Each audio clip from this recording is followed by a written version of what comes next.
Europe says it is sending a strong military signal to Greenland. But when you look closer at the numbers, a strange question emerges. Is this deterrence or simply a symbol meant to be seen? Our story today takes us to Greenland, a vast, frozen island that rarely makes global headlines, yet sits at the center of one of the quietest and most unusual geopolitical tensions of our time. Europe has just deployed troops to Greenland.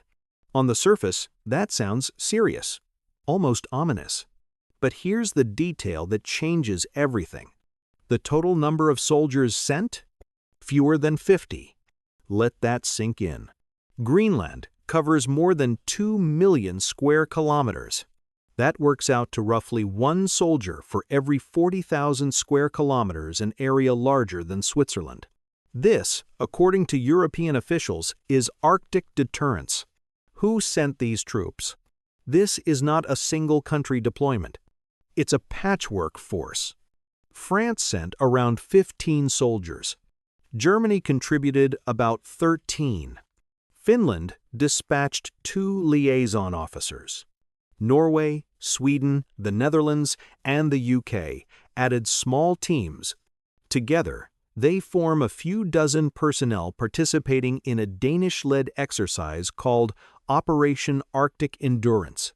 Officially, European governments insist this is a reconnaissance and coordination mission.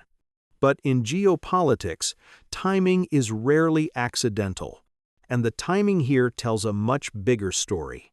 Why now? Many analysts point to one man, Donald Trump. For over a year, Trump has repeatedly spoken about Greenland as a critical asset for U.S. national security. His argument is blunt and strategic. If the United States does not control Greenland, then Russia or China eventually will. From Washington's perspective, Greenland is not just ice and isolation. It is radar coverage, missile warning systems, Arctic sea routes, and strategic depth. But this is where the situation becomes complicated. Greenland is an autonomous territory, but it belongs to Denmark. Denmark is a close U.S. ally. Both Denmark and the United States are members of NATO. So how did allies end up in a situation that even hints at deterrence against each other? Access versus ownership. The United States already has a long-standing military presence on Greenland. It operates bases, radar installations, and enjoys broad access under existing treaties. But Trump has been clear. Access is not enough. What he has talked about openly is ownership. That idea crosses a political red line for Europe. And that is the real reason these 50 troops matter. Not because they can fight, but because they signal presence. The military reality no one disputes. Let's be clear. No serious military planner believes that a few dozen European troops could stop a U.S. operation in Greenland. If Washington ever chose to act militarily, the imbalance would be overwhelming. The U.S. has airlift capacity, Arctic-ready forces, and infrastructure already on the island. In a purely hypothetical scenario, experts agree Greenland could be secured by U.S. forces within hours. Even European officials quietly acknowledge this. So if resistance is impossible, what is the goal? Complication, not confrontation. Europe's strategy appears to be about complicating the picture. Imagine a hypothetical landing by U.S. forces. They would not be dealing only with Denmark. They would encounter French, German, Nordic, British personnel, all NATO allies. That changes the political cost. Not the military outcome, but the diplomatic consequences.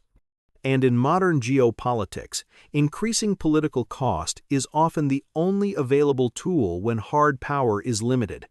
Europe's limited options.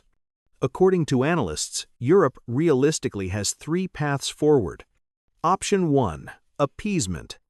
Acknowledge Trump's security concerns, increase NATO cooperation, and hope reassurance works. Many believe this is Europe's current approach. Option 2, real deterrence. That would mean a permanent or rotating military presence large enough to matter and clear messaging about consequences if Greenland's sovereignty is violated. But this requires political unity and courage Europe has struggled to show.